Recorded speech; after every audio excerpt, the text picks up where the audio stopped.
بسم الله الرحمن الرحيم.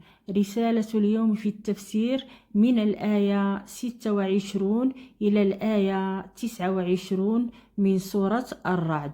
قراءة هذه الآيات وتفسيرها.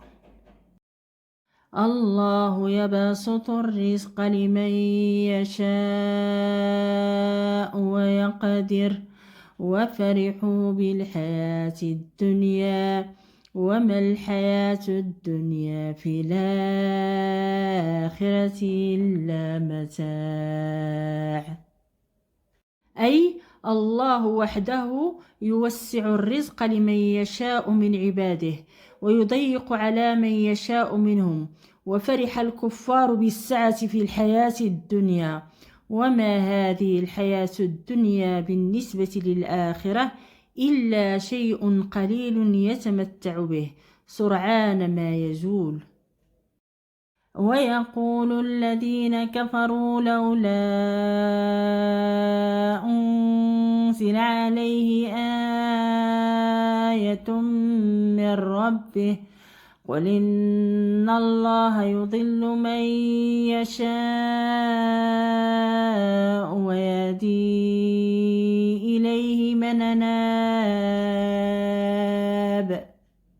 أي ويقول الكفار عنادا هلا أنزل على محمد معجزة محسوسة كمعجزة موسى وعيسى.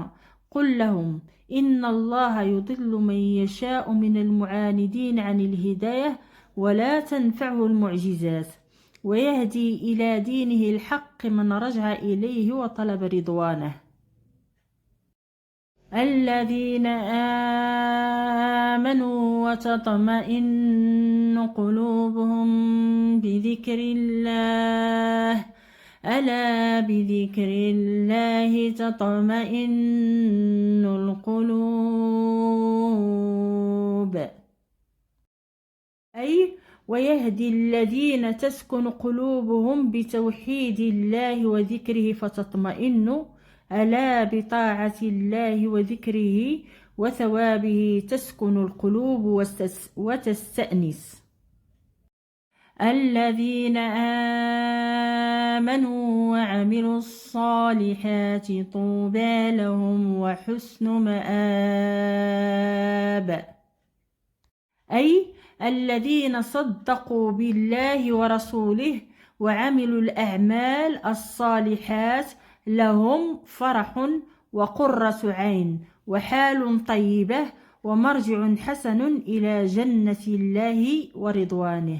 أقول قولي هذا وأستغفر الله لي ولكم، والسلام عليكم ورحمة الله وبركاته.